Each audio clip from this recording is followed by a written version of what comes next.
else on the West Coast. Good morning, good morning, good morning, good morning. And everybody else in between this great big beautiful country of ours. How the hell you doing? What's up? What do you know? What do you say? What's happening? It's one of them breathing days, bub. Yep. So what's new? What's happening? What do you know? What's up? What's she saying, baby?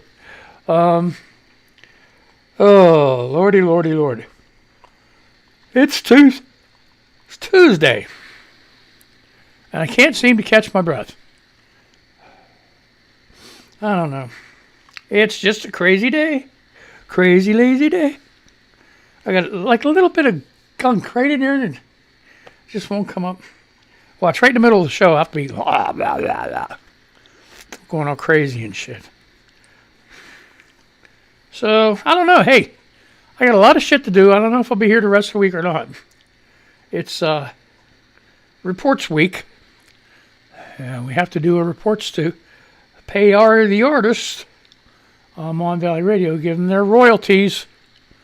So, we'll have to see. We'll have to see how much I get done this afternoon and tomorrow. Didn't I tell you? Right in the middle of the show, right? Oh, my God. Oh, jeez. Okay. Here's some more nasty Fox News. Roaring She Chair McDaniel. Where's Kamala? Biden's border point person. Mangled News. Biden's border point person can't be bothered to show up. Here's why. Well, here's why. It's an opinion written by Ronna McDaniel. Okay. Don't believe the daily lies from Joe Biden's administration. There is, in fact, a raging crisis at our southern border. Customs and Border Protection expects to have encountered 171,000 migrants in the month of March alone, including 18,800 unaccompanied children in March 2020. Under the strong leadership of President Trump, the CBP saw only 35. You know what? They're saying these 170, I did this math yesterday, said 72% of people that come across the border are not turned right around and sent back. That's 121,120, somewhere around there. Okay? So, what's the difference between 121,000? Okay, about 50,000. Okay, get to stay out of that 171,000. And they're throwing a pissing fit because Joe Biden's president. Now, see, here's the other thing.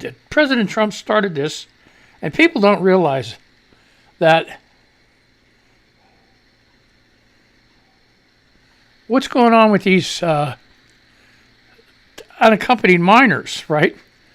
A lot of them, they're 16, 17, 15. We're not talking about little rugrats, or a lot of kiddies.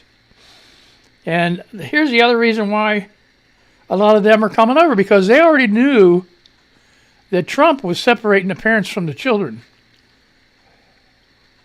So they figured that sending the children over by themselves might have a better chance of getting in the United States than, them coming over together and then getting separated and then that's why they got smart and started leaving, phone numbers on people's shirts, in their hats and on their skin and stuff like that. So, like, a relative in the United States would be to say, yeah, that's my cousin, that's my nephew, or that's my niece, or whatever. So, the thing about it is, the other problem that was started by this whole mess is Trump decided because these southern countries couldn't get their shit together, he was going to cut off aid to them. So, whole wrong way about it, just like pouring gas on a fire. So anyway, when in September 2019, Biden told the illegal immigrants, you should come to America, they clearly listened. He didn't say that. This is Joe Biden's problem. Send Ron Johnson, Biden's border crisis here, or, okay, blah, blah, blah, tragedy I saw during the tour of Texas migrant facilities. Okay, now it's Kamala Harris's problem. 2 weeks ago, Biden named Harris as his point person to address the ongoing surge of men, women, and children flooding our immigration system. Given the scale of the crisis, exemplified by children being thrown over walls and the clear potential of a COVID-19 super spreading event, one would expect Vice President to be immediately jump on Air Force One and to get to the border, right? Wrong. Instead, she's joining her boss in refusing to go see the crisis that their reckless backward policies have created. No, that's bullshit. You know that? Maybe she doesn't want to pick. Okay, this is an opinion by Trump-a-maniac. And if you want to read the rest of the article, you're more than welcome to. I'm not going to see somebody get slammed by walking into a situation wasn't all their fault. So, especially when he said Trump, he didn't say, come on, you're welcome, the door's open. No, he didn't do that. Okay, let's see what else is going on.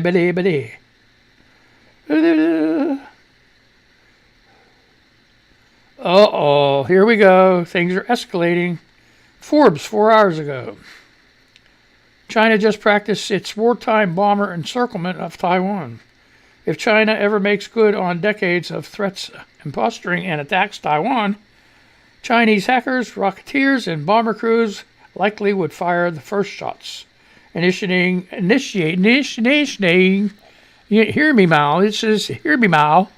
Initiating potentially devastating war that could draw in the United States and remake the world over. Remake the world order.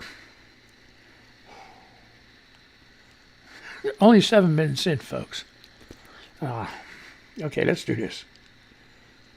You notice coffee fixes this. Okay. Experts predicted a tricky bomber maneuver. A wide encirclement of Taiwan could be part of China's strategy for softening up the island's country's defenses. That's not just theory. The Chinese People's Liberation Army Air Force recently practiced the move. Now, here's the thing. And this is like something's coming up. I don't know what it is. I'm just a little paranoid frickin' jarhead, right? But something's coming up. It was not this past weekend, the weekend before that. Soviets kept coming into Western European airspace. And, United States jets kept getting scrambled to intercept these planes. Okay? Now, here's what I'm thinking. They weren't doing this just, I think the Soviet Union was testing our defenses, to see how much time they would have before they were encountered.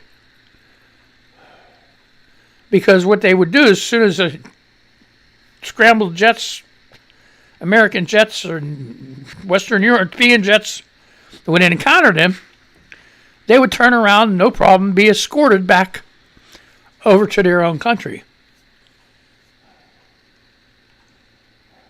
So, and now China's pulling this shit. What if China and Russia are in cahoots? You like that word, cahoots? They in cahoots, folks. They just be in cahoots. Okay. On March 26th, the PLAAF, don't ask me what it is, I have no freaking clue, staged its largest ever probe of Taiwan's air defense identification zone. A record-setting 20 PLAAF warplanes sortied from the Chinese mainland and approached Taiwan along 2 axes. See, this is it. Oh. One group of 15 planes, a KJ-500 early warning aircraft, 2 Y-8 patrol planes, 2 J-10 fighters, and 10 J-16 fighters flew over the South China Sea between China and Taiwan essentially matching the likely flight paths that in wartime Chinese aircraft would follow while covering an invasion fleet. Now see,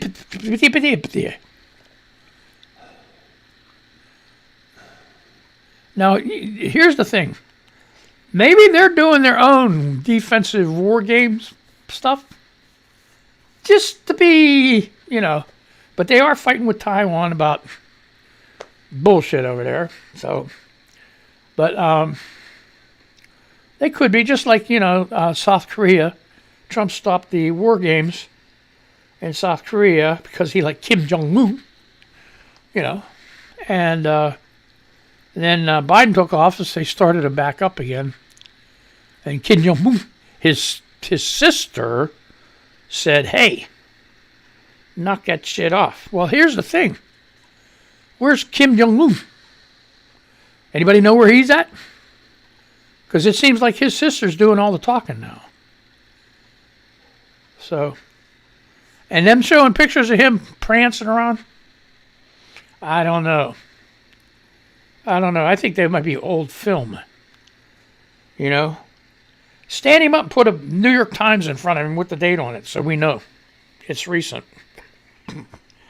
That's right. He ain't been kidnapped. Oh, man. Okay. Oh, my God. Here we go. Wasn't I just talking about this? The Daily Beast, 17 hours ago. I don't know if I'll get through. Okay. Russian state media gears up for a war against the West. One Kremlin propagandist even suggested that the struggle for Ukraine will end in a nuclear conflict between Russia and NATO. Russia is gearing up for a war again. Local experts, state media propagandists, and government officials are all saying the fight will begin once again on the real-world battlefield of Ukraine, but it will extend much, much further, and the real enemy thousands of miles from Kiev. Everything will start in Ukraine, predicted Andrei Sidorov, the deputy dean of world politics at Moscow State University, appearing on Sunday evening with Vladimir Soloviev this weekend. I wonder they have a this weekend too, huh? Just like ABC News. We will be forced to step onto the battlefield in a fight for which they think we're not ready, he added. The host asked, a fight against whom? And Sidorov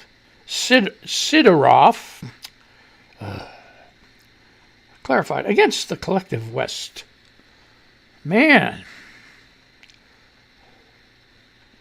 Didn't I tell you just a couple minutes ago they were fighting them jetters and just testing the defense? I knew it, but he was doing something. Oh, boy. Ooh. Now, somebody is not going to be happy now. CNN, 3 hours ago.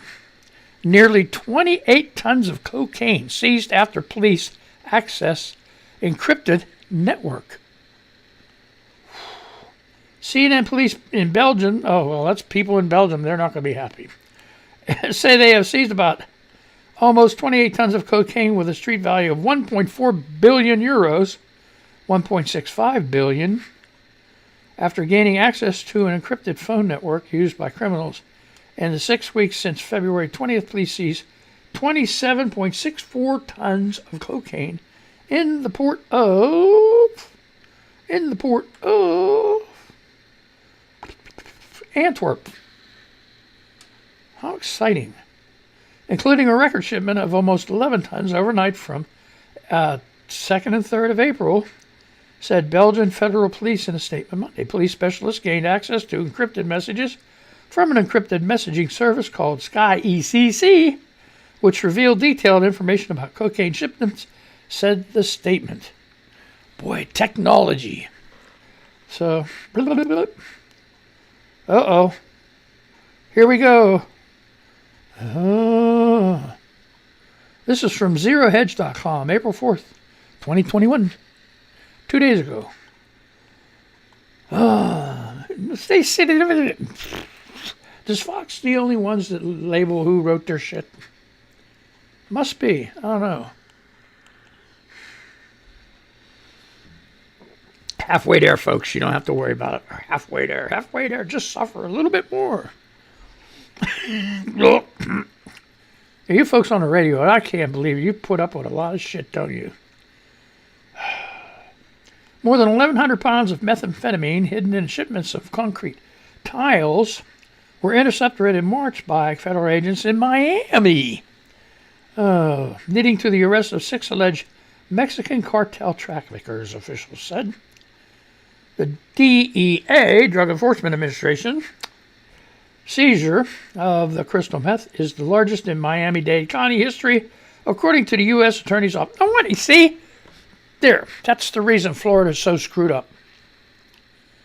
DeSantis. You got to lay off the meth, bud. You just got to quit that shit. I wonder if it's one of Trump's trucks. Okay, so anyway. Largest in Miami-Dade County history, according to U.S. Attorney's Office. The methamphetamine was shipped by truck in 2 loads from Mexico through Texas. Oh, through Texas. Ted Cruz. See? And you don't think they're gangsters. Think about that. Do you think QAnon's got the only inside dope on conspiracies? Right here. Right here, bud. Okay. Through Texas to South Florida, according to a criminal complaint filed Thursday. Officials did not give the dollar amount to the methamphetamine seized in Miami. In December 2020, border officials in Pharr, Texas, discovered 1,853 pounds of meth, which had a street value of $37 million. Authorities have charged...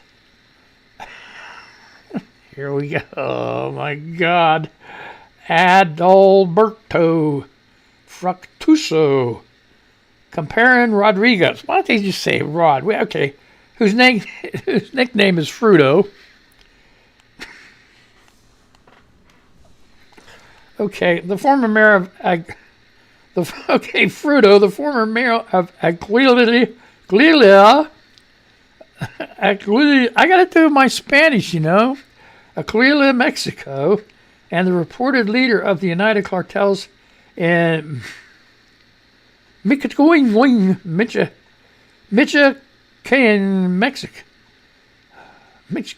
Mexico, with drug trafficking crimes, according to the indictment. Alfonso Rustrian of Mexico has also been charged as co-conspirator. Another 4 defendants were charged for their roles in the alleged methamphetamine scheme. That's all I'm reading, folks. If you want to read the rest of it, it's on zerohedge.com. And that was 2 days ago. April 4th, largest meth seizure in Miami brings cartel arrests.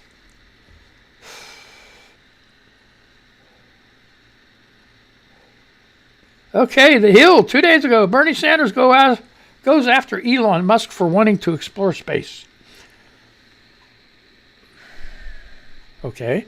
When the SN-11 Starship rose into the fog-shrouded sky of Boca Chica, Texas, hopes were high that this time it would successfully land. When the SpaceX rockets exploded shortly before impact, the disappointment among most was especially keen. Still, the company's CEO, Elon Musk, showed determination. He announced that the next iteration of the Starship, the SN-15, would roll out in a few days. Where does he get his money? Huh? Where's he getting his money, man? You can't sell that many cars.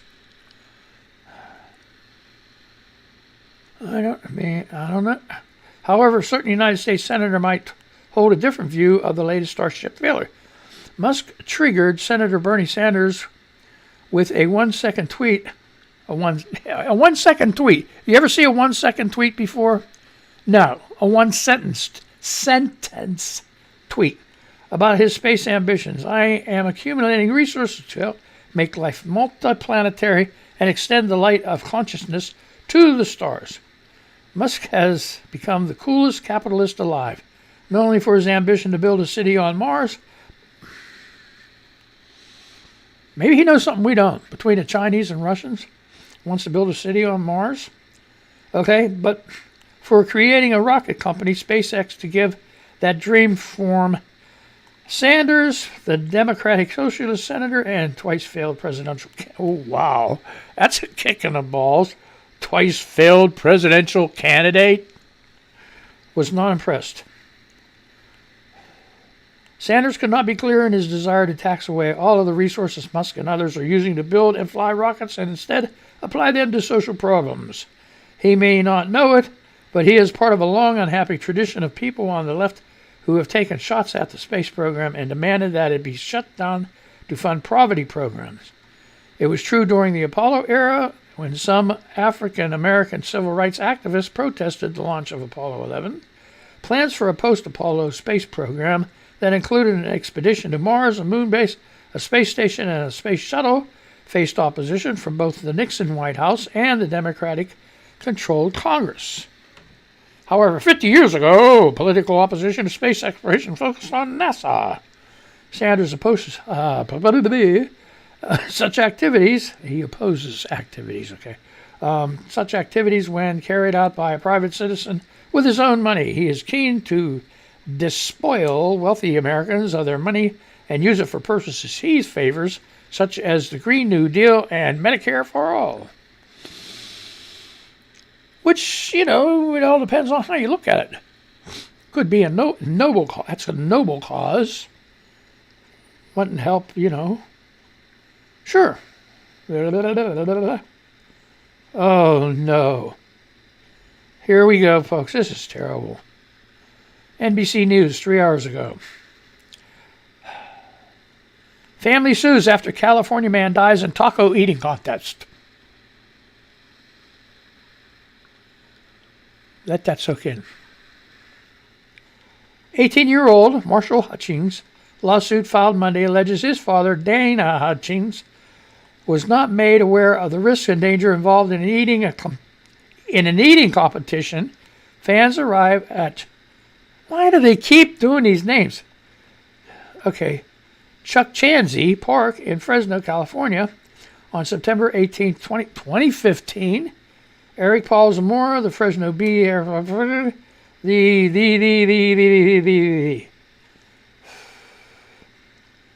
Okay. Let's read it. Associated Press, April 6, 8:54 a.m. Okay, it's Associated Press. It's NBCnews.com, though it shows it. Okay. Fresno, California. The son of a California man who choked to death during an amateur taco eating contest at a minor league baseball game is suing the event organizers for negligence. 18-year-old Marshall Hutchings' lawsuit filed Monday alleges his father, Dana Hutchings, was not made aware of the risk and danger involved in the eating competition, the Fresno Bee reported. The 41-year-old died after choking on tacos while competing in the contest during a Fresno Grizzlies game on August 13th, 2019. Where did this 2015 shit come from? What? That's a picture. It's showing him arriving in 2015. Oh, my God. Okay, participants competed to devour as many tacos as possible during a certain amount of time. The suit names Fresno Sports and Events, the owner of the Grizzlies. We won't be making any public comments, Grizzlies President Derek Frank said in an email. Professionals in the sport of competitive eating train and make themselves physically ready to participate, Hutchings' attorney Martin Telesnik said. Hold on, I gotta click on this shit here.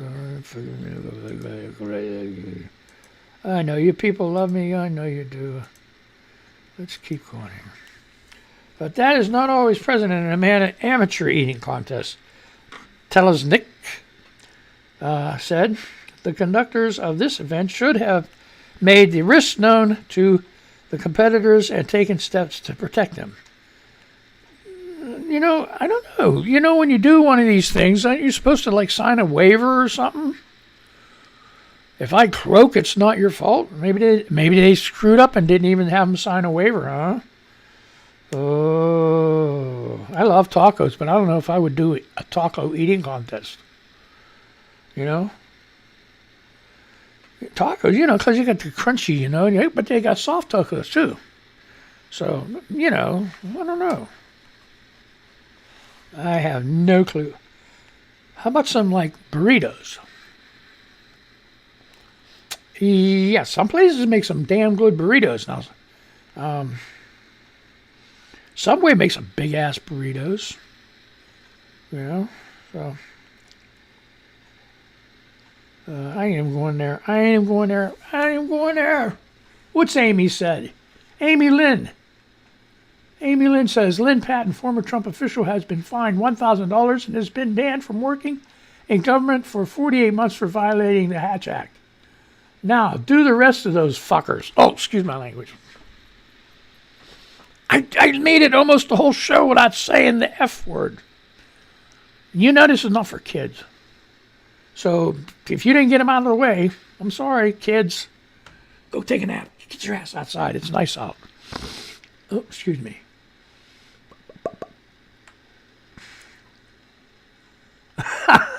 Okay, here we go. The Rogue Lemming said, have you ever given a stranger a ride?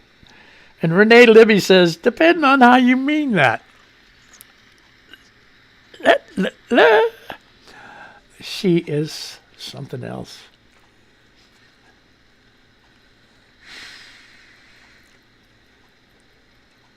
Oh, here you go, Sergeant Papa Bear. He's my guy. Grown women. Can I say something? I will never understand telephone parties where you and 5 other women all join on a cell phone call to discuss total bullshit. Oh my gosh. Oh, here you go, Fire Girl. What's something you haven't had or done since COVID? I have many, but I'll start with Starbucks. Rare bird, ever hopeful, ever diligent, ever loved, replied, airplanes and Uber. I never thought I'd say this, but I miss travel for work more than I ever thought I would. Get a bicycle. Get a bicycle and go to work. Takes care of that, right? Oh, now come on, another shooting. NBC News an hour ago. Suspect dead, 2 injured in Maryland shooting involving U.S. Navy sailors. Authorities identified the shooter as a Navy hospital corpsman. A shooting involved U.S. Navy sailors in Maryland Tuesday. Yeah, okay, that's today, right? Left 2 people critically injured and the suspect dead. Officials said the U.S. Navy can confirm there was an active shooter incident at Fort Detrick, Maryland, involving U.S. Navy sailors, hang with me. Why do I do this shit?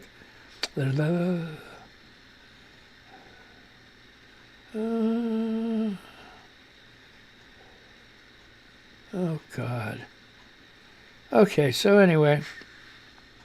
Oh, I gotta hurry up and finish this. Okay, shooting involving U.S. Navy sailors on Tuesday left 2 people critically injured, and the suspect dead, officials said. Officials responded to the shooting about 8:20 a.m. at Riverside Technical Park in Frederick, about 52 miles northwest of Washington, police said Tuesday. Frederick Police Chief Jason Lando said officers found 2 men with gunshot wounds. The victims were taken to Baltimore Shock Trauma, where they were listed in critical condition, Lando said. Authorities identified the suspect as a 38-year-old Navy hospital corpsman who, after shooting the 2 men, drove about 10 minutes to the U.S. Army's Fort Detrick military base where he was shot. The U.S. Navy can confirm there was an active shooter incident in Fort Detrick, Maryland, involving the U.S. Navy. A U.S. Navy spokesman told NBC News no other injuries were reported. The FBI's Baltimore field office is assisting the Maryland State Police and Frederick County Police in the investigation. So there you have it. There, they just okay. So boy, it just popped right up there. Another shooting. Oh boy. Okay, so that's it, folks. I'm done, and you're done, and everybody's done, and everybody's... Where'd my shit go? Oh my God, here we go. We got shit everywhere. Look at this mother. Okay, I'm going to say goodbye to the radio. You guys have a great day. I had a lot of fun. I don't know about you. I still got to get the shit out of my mouth so I can talk correctly. Sometimes I read too fast. My mind goes faster than my mouth does, and it just causes a train wreck. I didn't cough too bad today, did I? Okay. So everybody's like, so what? Okay. All right, you're going to get your Mosul R&B show. Jeez. Okay, we'll say goodbye. Say goodbye. Say goodbye to the radio people. Say goodbye. Go listen to your Mosul R&B show, okay? All right, you guys have a good day, and I'll talk to you later, and have a good day. Say goodbye to everybody. Goodbye, everybody.